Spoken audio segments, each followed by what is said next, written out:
एका ऊसतोड कामगाराचं लेकरू MBBS करून MD होण्याचं स्वप्न बघत होतं.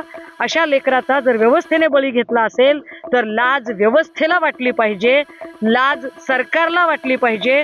तोंडावर फडकच बांधायचं असेल तर सरकारने आणि या व्यवस्थेने तोंडावर फडकं बांधावं.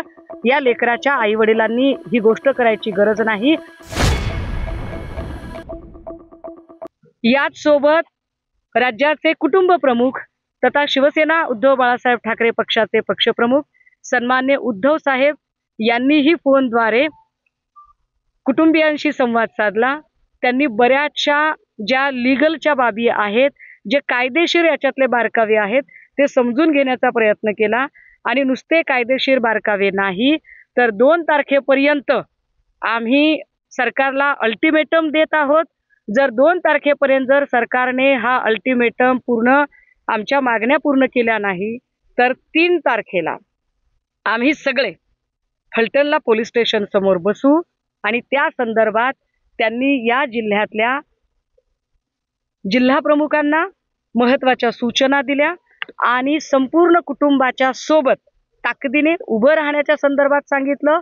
विशेषत्वाने जर कुटुंबाने आधीच वकील दिलेला असेल तरी सुद्धा त्यांना जिथे जिथे गरज पडेल तिथे तिथे सर्वोच्च न्यायालयात प्रॅक्टिस करणारे तज्ञ वकील हे डॉक्टर संपदा मुंडेंच्यासाठी उपलब्ध करून देण्याचा शब्द सुद्धा सन्माननीय राज्याचे कुटुंब प्रमुख आणि पक्षप्रमुख माजी मुख्यमंत्री उद्धव साहेब यांनी आज कुटुंबाला दिलेला आहे.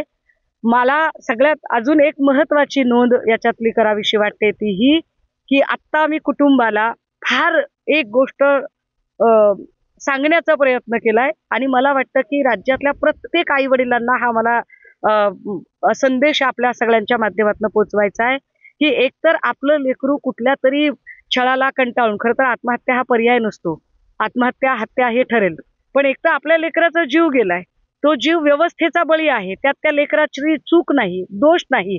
त्यामुळे संपदाच्या आई वडिलांनी अजिबात कुठल्याही अर्थाने तोंड झाकायची गरज नाही.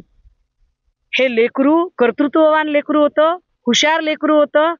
एका ऊसतोड कामगाराचं लेकरू MBBS करून MD होण्याचं स्वप्न बघत होतं. अशा लेकराचा जर व्यवस्थेने बळी घेतला असेल तर लाज व्यवस्थेला वाटली पाहिजे, लाज सरकारला वाटली पाहिजे. तोंडावर फडकच बांधायचं असेल तर सरकारने आणि या व्यवस्थेने तोंडावर फडकं बांधावं. या लेकराच्या आई वडिलांनी ही गोष्ट करायची गरज नाही. उजळ माथ्याने आपल्या लेकरावर अन्याय झालाय आणि आपल्याला लढायचंय, हे आपण लढलं पाहिजे. ही गोष्ट आता मी त्यांच्याशी बोललेली आहे.